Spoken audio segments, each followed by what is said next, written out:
Welcome back to Indie with Indie. I'm your host, Indie, aka is Goddess to You. And this is not surface conversation. This is soul excavation. This is where titles fall off, masks come down, and truth has to sit in the room with us. On this platform, we talk spiritually, self-awareness, leadership, healing, power, purpose, and the uncomfortable in between. If you came for fluff, this ain't that.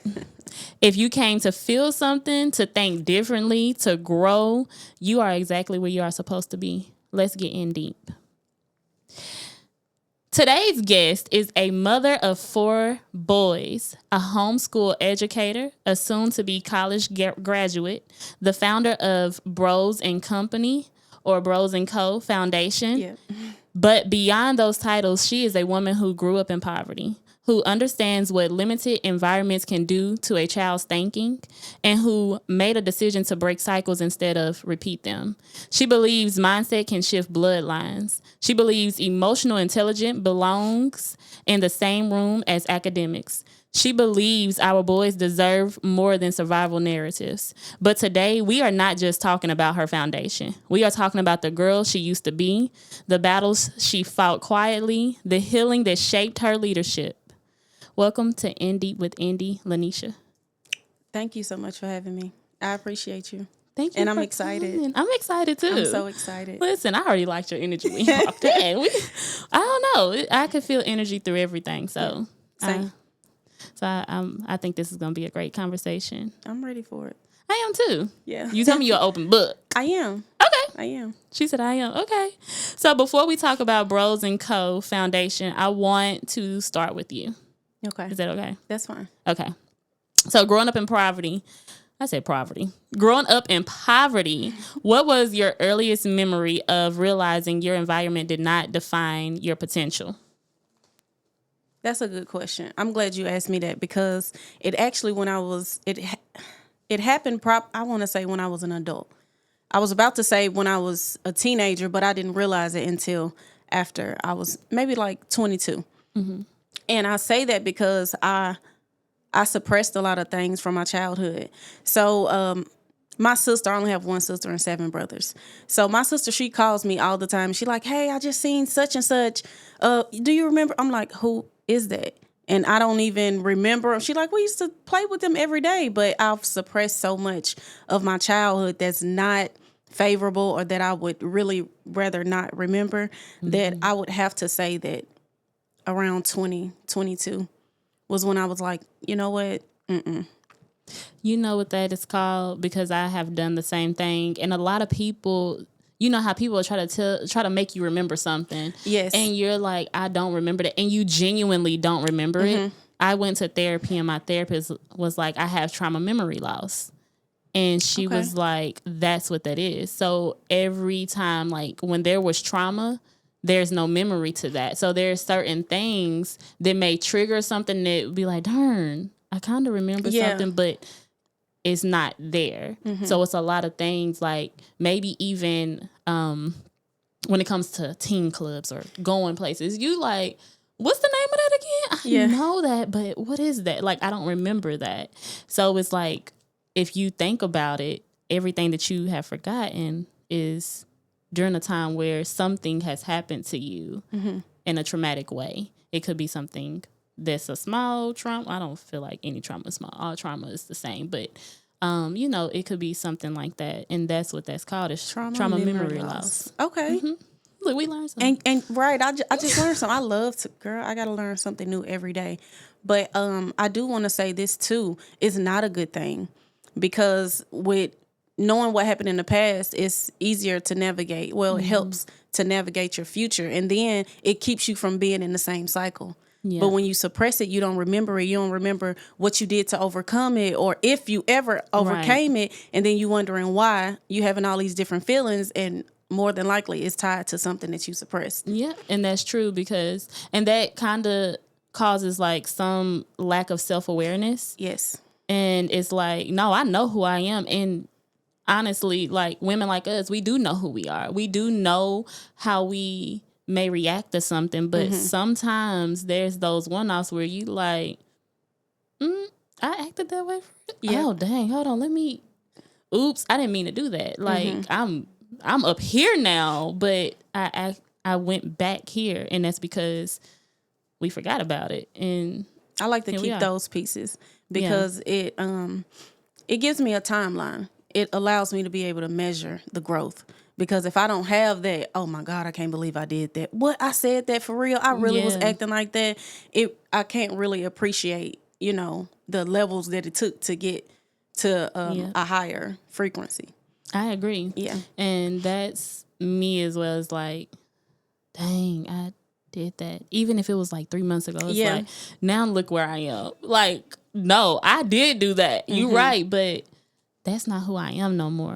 Have it ever come a point to where someone tries to remind you of something you did in the past? Oh, definitely. Or something that I don't care if it was 3 months, a month, or a year ago. You like, I'm not her anymore. Do you know I grow a lot every day just by the work that I do? Don't disrespect me like that. So that happens all the time, and more so with people that I'm unaligned with.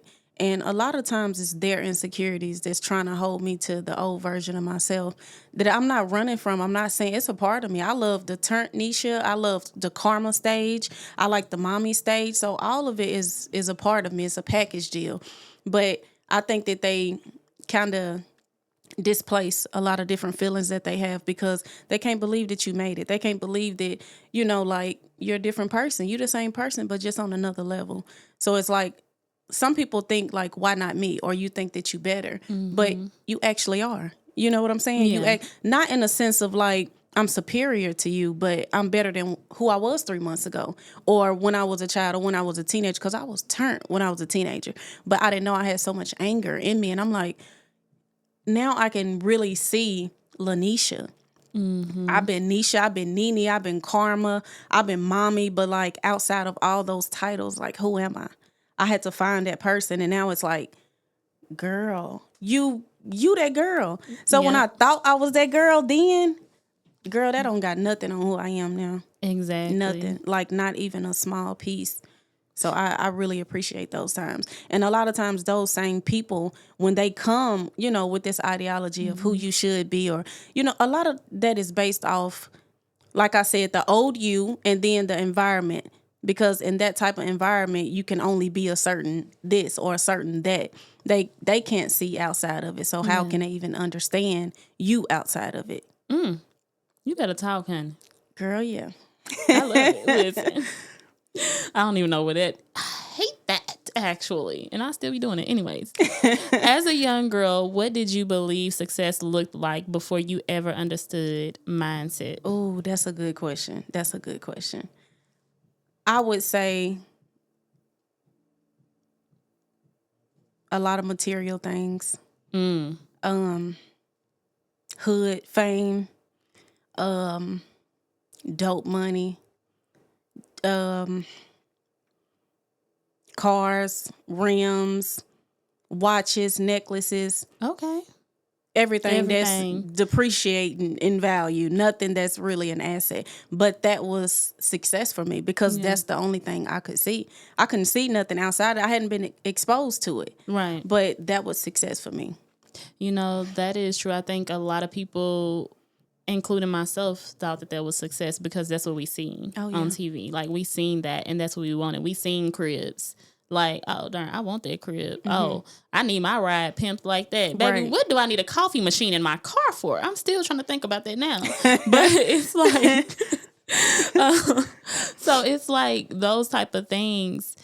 And even to this day, not looking down on people, but just noticing, like, you still feel like success is that you still chasing money, and money ain't even money. Money, what you call money, is currency. Fiat currency. It's not even real. It's not real. I'm like, do you know that money holds value? What you're holding in your hand doesn't hold any type of value. Yep. So where are we? Thank you. Where are we at with that? Like, I don't get it. I feel like. So, can I wipe my nose?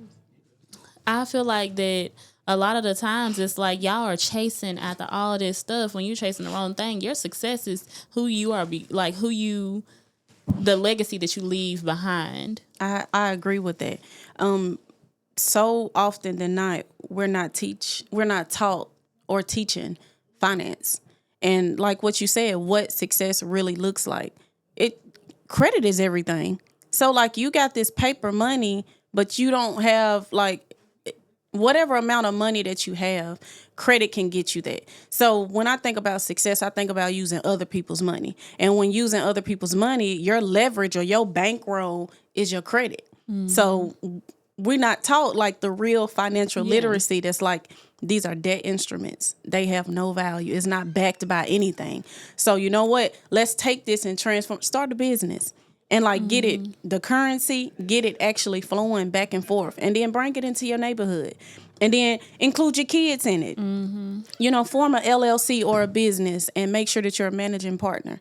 You don't want to own it. You just want to control it. So make sure that you're a managing partner and hire your children. Because that's what I'm doing now. The nonprofit that I have is called Bros & Co. Foundation. And I have Bros & Co. LLC. So the foundation is a nonprofit. So by law, you don't own it. The government owns it because it's for the people. Right. But the company that I have operating under it is Bros & Co. LLC. My sons run that. And they get hired for content. If they pose for modeling, that's how they make money. And I don't pay them through like regular checking accounts. I use a Roth IRA through Fidelity. So what that does is it's a custodial Roth IRA. So you can contribute so much within a year tax free. And then that right there is a form of, you know, generational wealth. I didn't know any of those. That is success. Yeah. I had no idea. And a lot of different things that I know now, I'm self-taught. I didn't know any of it. And then I'm not going to say it makes it worse, but it made it more challenging that it wasn't an auntie or an uncle or a friend I could call and say, girl, I'm looking at starting how do I do this? Like it's this verbiage I'm not understanding. You know, I know that you own your home. You know, what type of mortgage did you go on? Was it 7 years? Was it 30 years? I could probably name 2 people out of my family, and I have a huge family. My mom has 9 kids. So that's just her. Yeah. I have a huge family. We're all from Nashville. But it's like, and it may be, but I don't know, not even 3 people that I can say, I'm thinking about this nonprofit, Indy. Like, I need you to help me. And you're like, oh, you know what? I got the perfect person. Or I've done that before. Even if you failed, like, that still counts as something, because you know something that you're not good at, that you fail at, especially if it's something that means something to you, you're going to figure out a way to make it work. Right. So, like with my children, I teach them everything that I failed at as a kid. You know, it's being a daughter. I don't think I was the best daughter. I had a lot of anger in me, and I just wasn't the best to my mom. But it took me being an adult. I took psychology in school. It wasn't something that was required. It was just like, you know what? I need to understand all these different feelings that I'm having, because they crazy. It's going crazy. So I took that class, and it was like a whole new world. Yeah. Like and now I look at other people and I hear them talk, or sometimes it's nonverbal. And I'm like, I know what they feeling. I know what they going through. Yeah. And it's crazy because I'll even try to talk to my family about it, and they'll be like, girl, go sit down. Oh my gosh, here go Nisha. I'm coming around and I'm like, let's talk about it. Let's talk about your friend. They like, girl, if you don't go sit and then they just can't accept that it's me. But I'm like, you know, the reason why you act like that is because you got a lot of trauma. You know, like therapy in our, I guess, families, neighborhoods, culture is not appreciated enough. Because why am I telling? First of all, I think it stems from what happens in this house stays in this house. Oh, definitely. What happens in this house stays in this house. So I never like, is everything all right? Yes. Even in school, I remember that. It's a lot of stuff that I don't remember, but I remember wanting to talk to somebody or wanting to, girl, ain't no way. Yeah. Get beat down by the time you make it home. Who you told? Who? Yeah, what? Okay. You talking outside my house. Sometimes you need to be quiet. You talk too much. Like, you think before you speak. Or no, you speak before you think. And it's like, no, you actually have to think in order to speak. But okay. Make it make sense, right? A lot of different things. It just doesn't make sense. But you can take those same things and then say, you know what? I didn't like this growing up. I don't like how my mama made me, be quiet and don't say nothing after that. So now, that's funny that I said that, because my sons, they can voice how they feel. Yeah. But everybody else like, who? What is they talking? no, they are not talking back. They have, like, I want them to be vocal, even because sometimes I need to be checked. Sometimes I'm overstimulated and I need to be set down. Like, you know what? I'm displacing my anger. I'm not even mad at y'all. I just got a lot of different stuff going on. And I'm glad that you told me that, because it made me step back for a second and say, I'm tripping. So, you know what, son? I apologize. Yeah. And I have a 15-year-old. He big on it. He gonna definitely say what. Now, I have a 7-year-old and then 2 twins that are 4. They ain't really saying too much or nothing, you know, because we ain't even really got that with them. But my 15-year-old, he is very emotional intelligent. Like, he's gonna definitely say, Mom, is everything okay? And then it just make me like, do you remember That's So Raven? I do, of course. Girl, it you make have me premonitions or something? Not premonitions. Oh, she's psychic. So she has like the psychic. Yeah. Yeah. Sorry, y'all. I'm cold. I'm always cold. I'm always cold too. I am anemic, and that Girl, is me the biggest too. thing. So I am continuously. Nose running everything. I am cold. Yeah, I'm always cold. That's why my voice shaky. Look, I'm not nervous at all. It take a lot to get me nervous, but I am a little cool. And then I got this little thin little shirt on. It's okay. It's though. okay. But oh man, my son, I love him so much, because I have to give them credit for who I am. Yeah. So yeah, it's me too, but I have to give them credit, because before I had children, it's so crazy, like, how much they change you. And you hear it all the time, to the point that it's like cliche. But like, mothers for real can actually tell you, like, they change you, because I would have turned up, you know, this person, this old version of me, if somebody cut me off in traffic or do this or do that. I don't even speed when I got my kids in the car. And when they ain't there, it's a need for speed. I need to work on that, because when they be in the car, sometimes I be ready to get there. I think that's the biggest thing, is I definitely be ready to get there. So I do speed, but I'm working on some things, and I agree. I have a 17-year-old. It's so hard for me to be like, darn, I got a 17-year-old. I know. And at first it was like emotional intelligence, and then now, because I teach them emotional intelligence, like, I love that. Front and back, like, before you, like, while you're sitting here crying, can you please validate it? Yeah. Like, tell me why you're crying. Why did this trigger you? You know, can you think back to where it begun? You know, when, what, when, where, why, and how? And tell me the who. Like, who actually did it? Was it me or was it you? Is this even valid? So I teach that, and I lay foundations. Oh, yeah. But 17, it's like, it's certain things that my son may do that I'm like, dang, did I mess up? Like, they gonna do what you happened? Can put everything into a child, and they still have to. And you know what? I'm glad you said that, because I'm going through that. So not at 17, but he's about to be 16. But it's like, I've taught him this. I've taught him, but it takes a lot for me to step back, because you know what? One of the things that I would have to say is an area that I need to work on is control.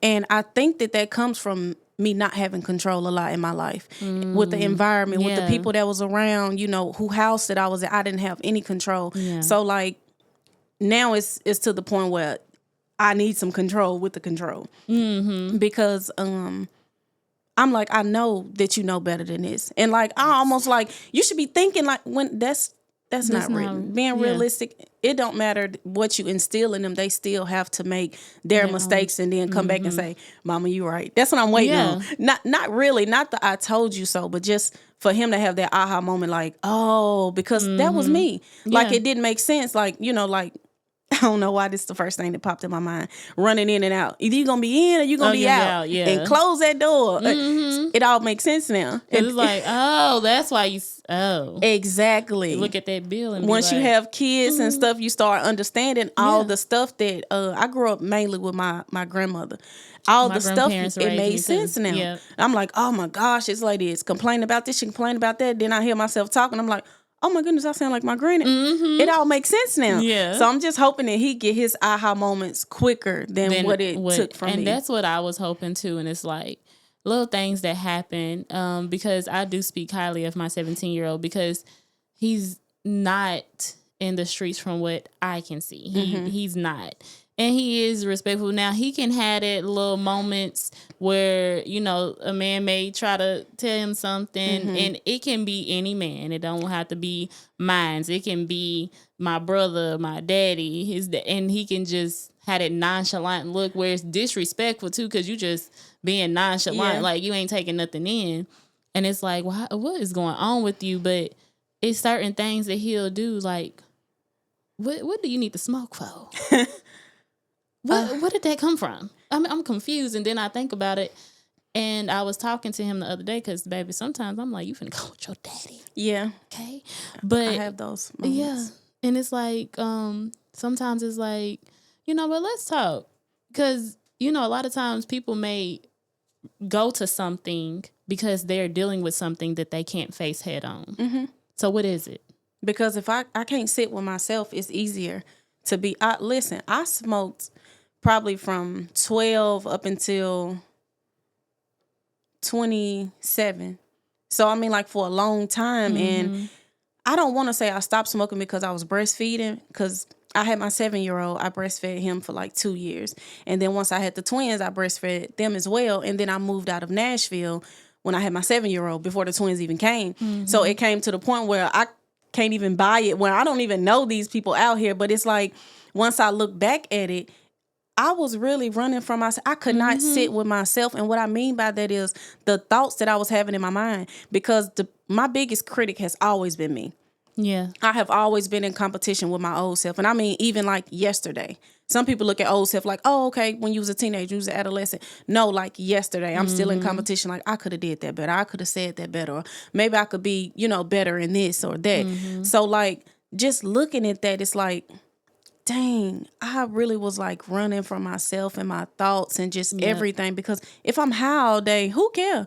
We finna eat, we finna chill, we finna don't know. And then I got all this different noise. So what I mean by noise is people. I'm doing music, so I got all these different people that's around me that not necessarily bad people, but they not saying, you know what, Nisha, this ain't cool. You know what, that ain't cool, because they still want to keep reaping the benefits of this transaction that they having with me. So like, when I look back at all of that, I'm like, dang, I don't even talk to this person no more. And then like, sometimes I go and I try to reach out to them, and then I realize quickly that's why I don't talk to them no more. So not like on a judgmental level, but like, it hurts. Like, it hurts like, dang, this been my friend for a long time, and like, they still stuck in the same mind frame, the same mindset. And that's the reason why I started this nonprofit, because if we really understood that it's a psychology to everything. Yeah. Even to why I wore this today, to why I chose to wear makeup today instead of just, I'm barefaced everywhere I go. Yeah. I may have some lashes, but really, to be honest, I'm not.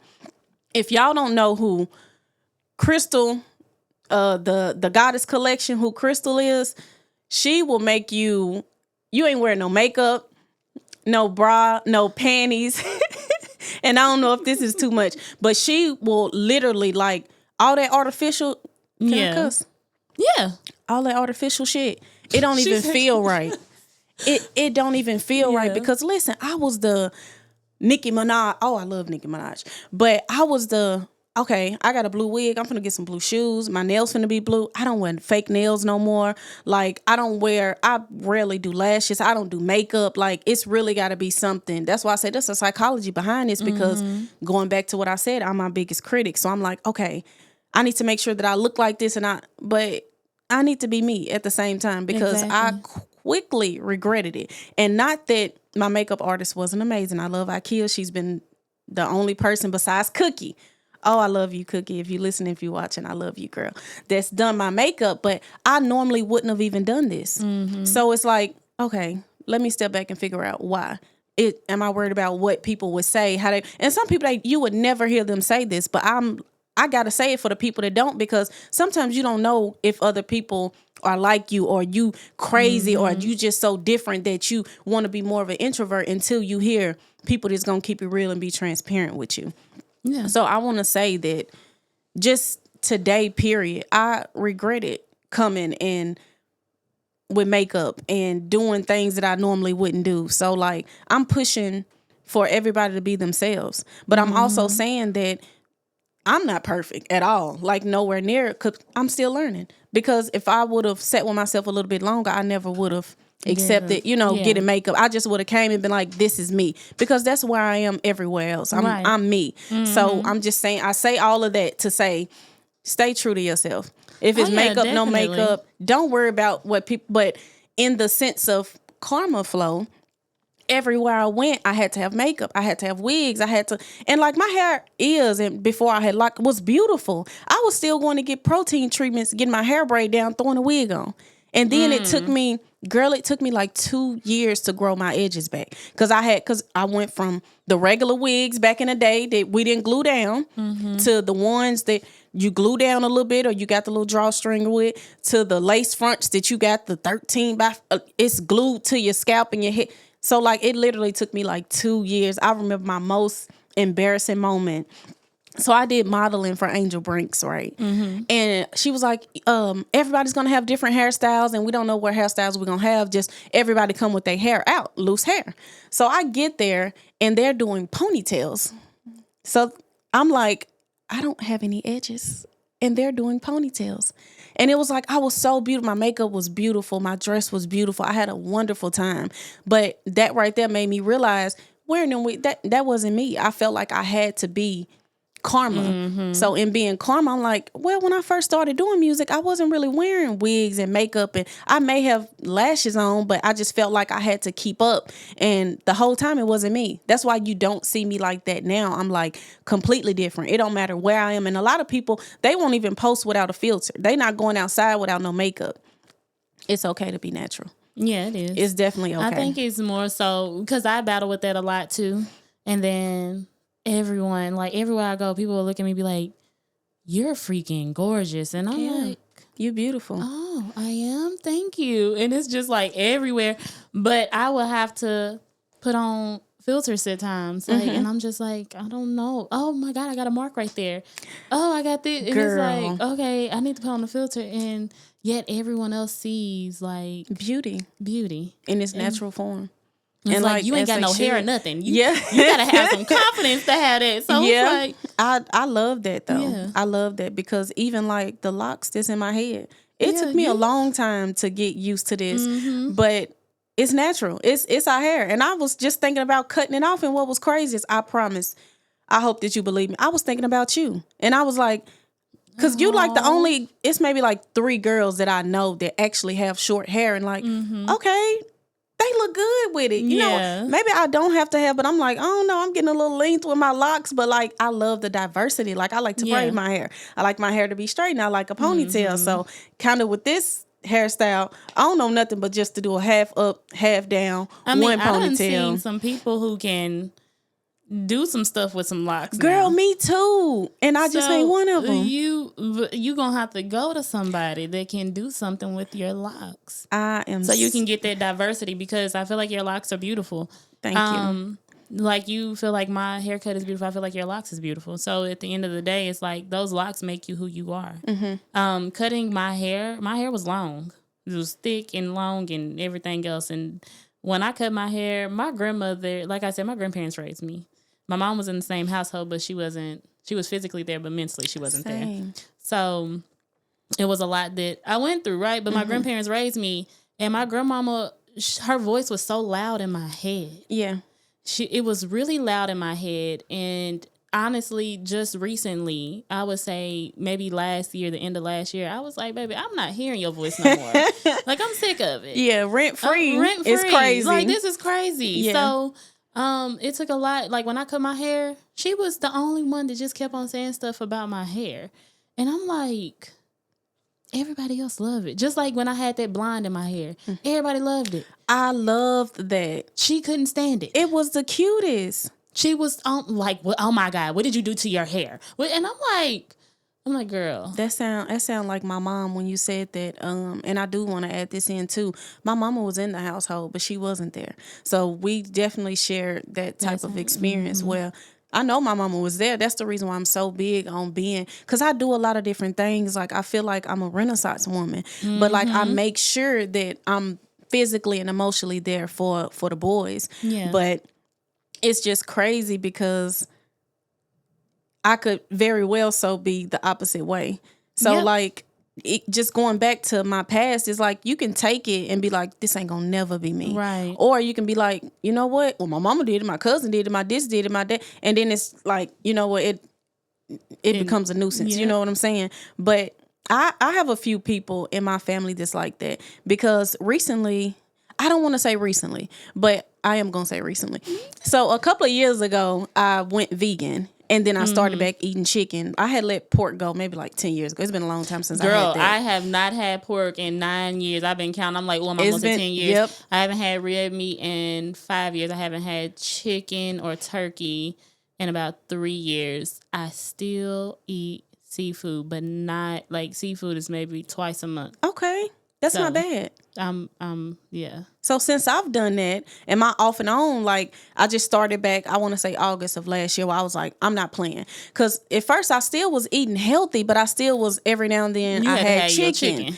and it wasn't even like that I liked chicken that much, but I think it was like I had to have meat and I didn't do beef. I didn't do pork. So it kind of just led me to chicken. I was like, you know what? I want to start juicing. I'm gonna bring my kids on this year. Cause I've never done it with them. Like, girl, I've been doing that. And it's like, my mind is sharper. Everything, like my skin is clear. That's why I really don't know why I put this on. Like everything is just, my thoughts are totally different. Like the universe works for me. Anything that I want, like everything works out for me.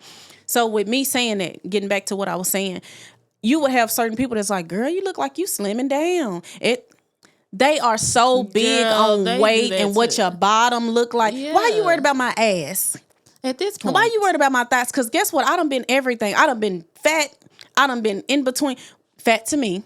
Because I know that offends some people. My friends be like, girl, fat. I done been overweight to me. When I had my twins, I actually went through depression because I had never seen myself over 130. And I was about 170. And I know that 170, girl, that ain't nothing. Well, you're short, so I can see like where you would think something. Because 170 with me being tall, because right now I'm like 155. Add in some cankles. Because I had some cankles, girl. I'm not doing this. After having them twins, girl, I had some cankles.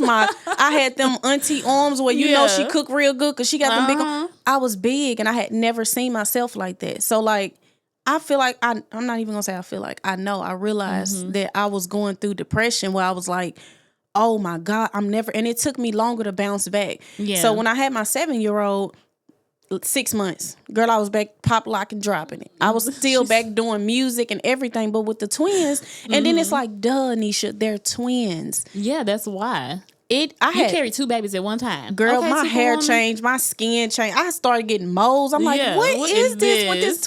Girl, they was draining me. So while they getting healthy, I'm like, a prune. Right. I'm like, what is happening? But I had never seen myself like that. Yeah. But I just really don't like, hate is a very harsh word. I don't like the fact that I can't figure my life out without coming around people and saying, oh girl, you look big. Your face looking big. You too skinny. You too slim. The judgment be loud and the projection be real. Cause the whole time, like. It's projecting. People project. I feel like a lot of times when we hear certain things that people have to point out about you. I don't know. Oh, yeah. No matter who it is, whether it's friends, family, whatever they may be. A lot of times when people want to do that, it's like projection. It's also the fact that if they hear you, like you can say something and it comes out and you know for a fact that you didn't say it that way. Yes. It's like, baby, you need healing because you're hearing me from a wounded ears. You're speaking with a wounded tongue. You're seeing with wounded eyes. Yep. And now you're projecting everything onto me. And this ain't got nothing to do with me. And when we start to realize that, and it's hard because I know it, and you know, it's there. I know what it is. But sometimes when you're in that moment, you like, man, what? Like, hold on. It'll easily take you back. Yeah, it take you back. But it's like, no, I can't even be mad at you because this has nothing to do with me. This has everything to do with you. Oh, yeah. So it's like, darn, I know that, but you getting up underneath my skin. A lot of us don't know that though. And then you go on thinking there's something wrong with you because you done got a little chubby. And you know, whatever you doing to not be chubby, like it's not okay, but that goes back to mental. So I really loved your intro into it because listen, the mental is everything. Because if I see myself like all these senseless killings and stuff, if I really look at you like you my sister, like nah, ain't nobody rolling up in here, getting up, this my sister, I would not hurt you. If our men looked at other men, like that's my brother. Now hold on, well, you got a problem with him? Let's talk. Oh no, I know this person, right? There's no way that you would hurt him. You know what I'm saying? Mm-hmm. So like when you get your mental together, everything else fall in place. And you know where your mental start is at your gut. Your gut is your first brain. So that's why when you say something like eating healthy, like that starts there. Mm-hmm. So that's why it's more clarity. Yep. That's why you're getting what you desire. That's manifestation. Your power and ability to manifest better is due to the fact that everything is clear within you. Yep. And girl, I'm not gonna lie, I was looking at some juicers.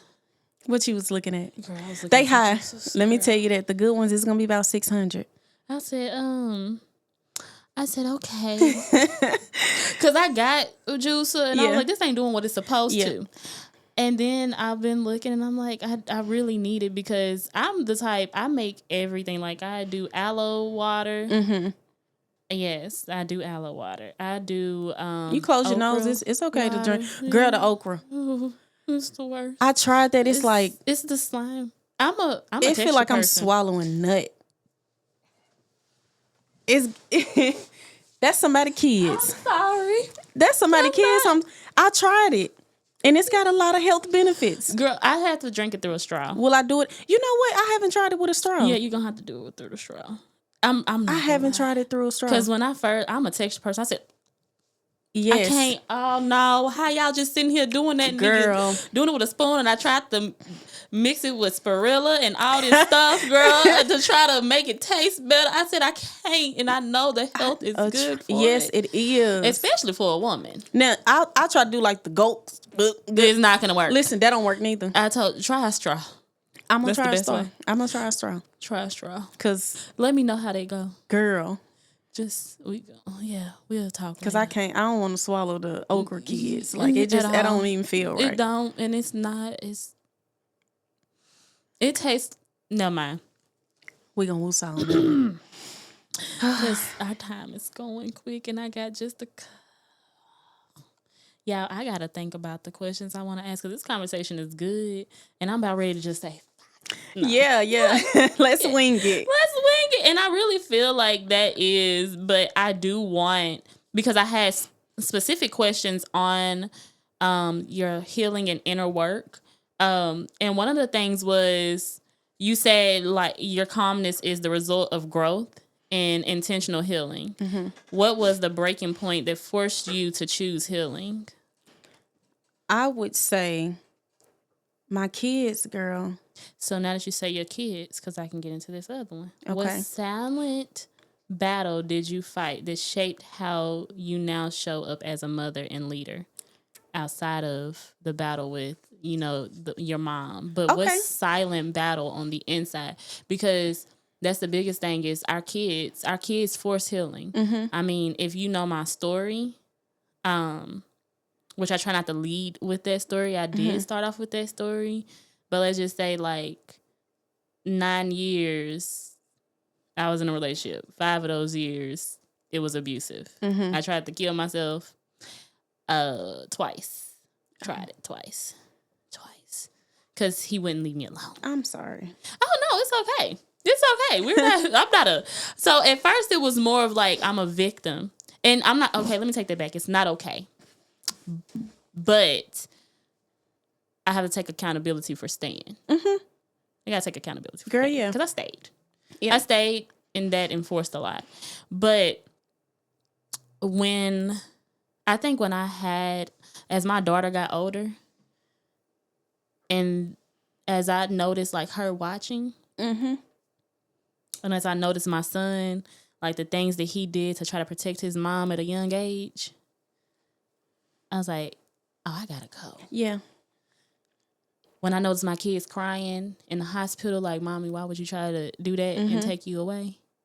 I was like, oh, I gotta do better. Mm-hmm. So, of course, our kids is one of the main reasons why. Yes. But there is things that make us, because sometimes moms really don't care. Like, the kids are nothing. I don't even know if I can call them moms, but it's few people who. It's a lot. It is, it's a lot of people, but it's few moms that actually be like, honestly, my kids. But there was something deeper off in us that we battled silently. Oh, yeah. That made us be like, nah, I got to be a better mama. That is, I actually really appreciate you asking me, because some of these things I haven't thought about in a while. You know what I'm saying? This is actually my first podcast being on. But well, welcome. Right. I popped your podcast, Cherry. No, I'm just playing, y'all. You gotta at least take me to dinner or something Right, after this. You gonna take me to Pop in dinner my or chair. anything? God. But I was in a relationship like that, and this person I actually married. I married this person, and we had 2 children together. So, 15 years. I was 5 years younger than him. So I definitely, me as an adult and a healed adult, I was groomed.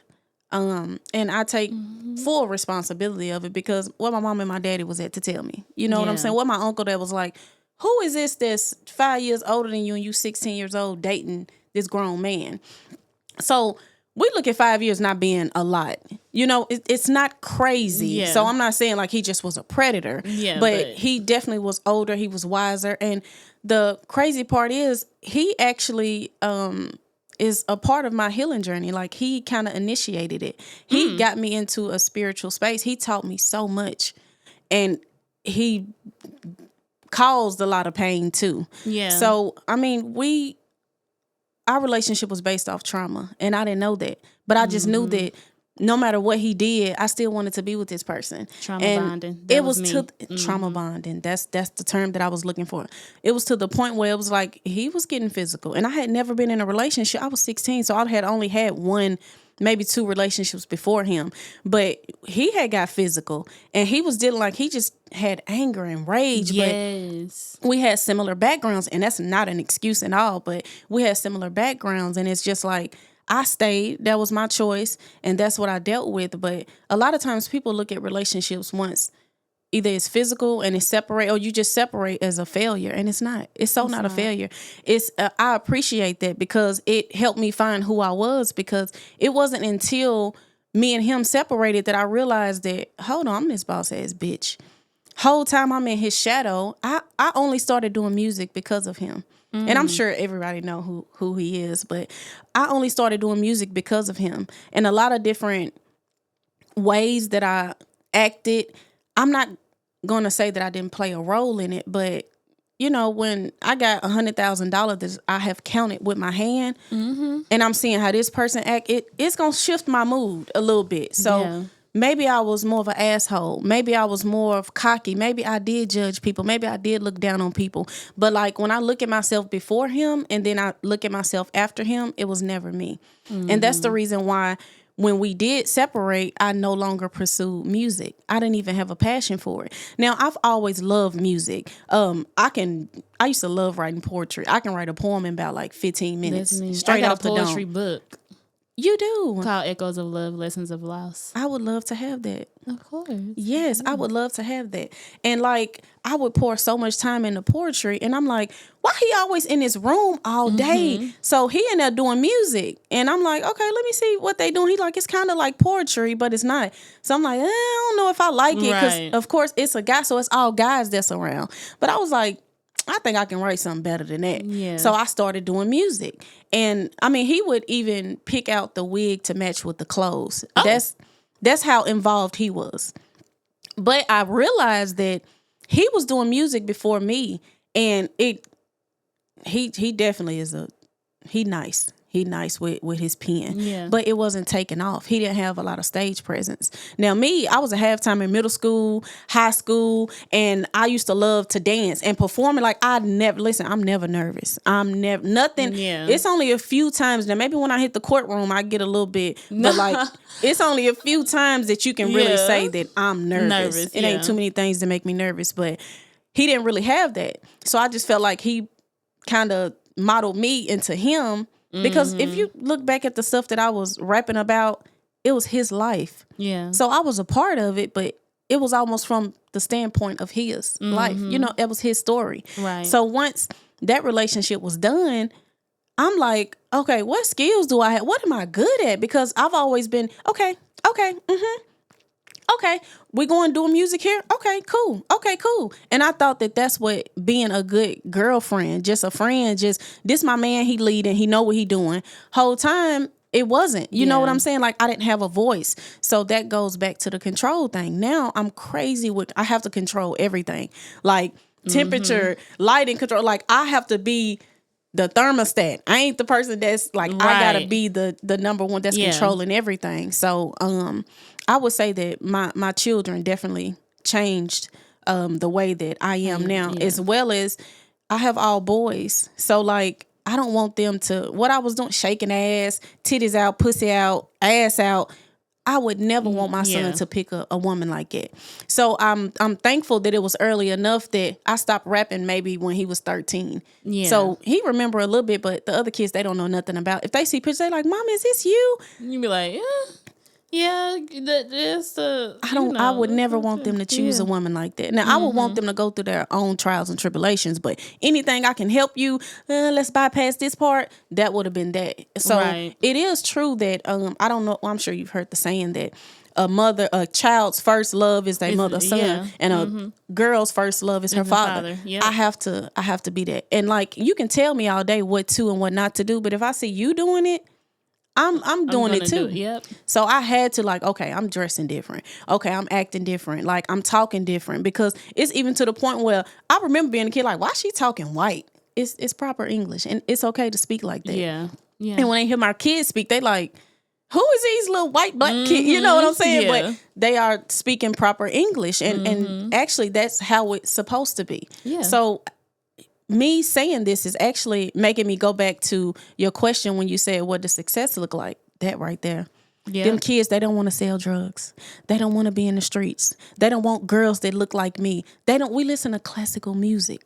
That is like, you don't hear that. And sometimes it hurts in a way that it pushes me away from any type of connection with old friends and old family, because we ain't aligned on that. And then they hear my kids speak, and I see their kids, I'm like, Yeah.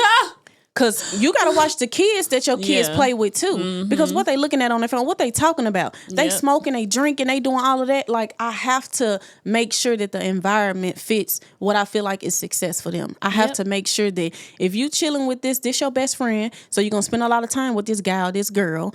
And I need to make sure that what they are telling you and how they are, influencing you is positive. So like, I really appreciate that about them. And I appreciate that about me, that I've been able to change and, give them a positive role model that they can be like, you know what? I want my woman to be, not in a sick way, like my mama. Yep. I watched my mama run multiple businesses, and I've watched her go through different things. And I honestly feel like that's what my son, he wants to be a lawyer and eventually become a judge. So he interns with the district attorney's office here in Nashville. And then he does it with the judges as well every year. This is his second year. And I so appreciate that, because let's think smarter. We don't have to do football. Yeah. We don't have to sell drugs. We don't got to do, everybody want to be an artist. It's a little every day, a little this, a little such and such, every day. Like, let's be smart. Yeah. You know what I'm saying? So I would have to say that. I love that. So I now realize what we were speaking on earlier, your comfort zone, your comfort. I now understand why you said that. I'm trying not to put everything out there, but I understand why you said that, because of everything that you've been through, and then the alignment portion of it, the kids. So I don't necessarily know how that person is, but I understand. So I loved the older version of him. We kind of connected more on a I would say root chakra energy. It was sexual. Like we met each other, and we wasn't even trying to date each other, and we ended up dating each other. Like, his vibe was cool, my vibe was cool. I'm like, okay, he cool. And then sex was crazy. Listen, Cookie Monster. I'm telling you. So, whoa. Okay. And now it's just like, I can say that I still love this person, but me, if I got free time, 2 hours, I'm finna learn something. Yeah. This person, you got free time 2 hours, you watching something. Nah. That's not conducive. Ain't finna make you no money. Yeah. And that's why it's so hard for me to date, because like I'll try to just be out there and I'm like, they gonna what you doing me to death. If I tell you that I'm running a nonprofit, okay, tell me who I can talk to. Tell me how we can market. Tell me how we can get this in this school. Tell me that, I called this community center and I'll talk to this person. Tell me that. Don't take me out. Like, if you really, I got my own money. Like, enough for, I got my own money. So like, fuck my brain. Tell me something. Teach me something. Because, like, that's my love language.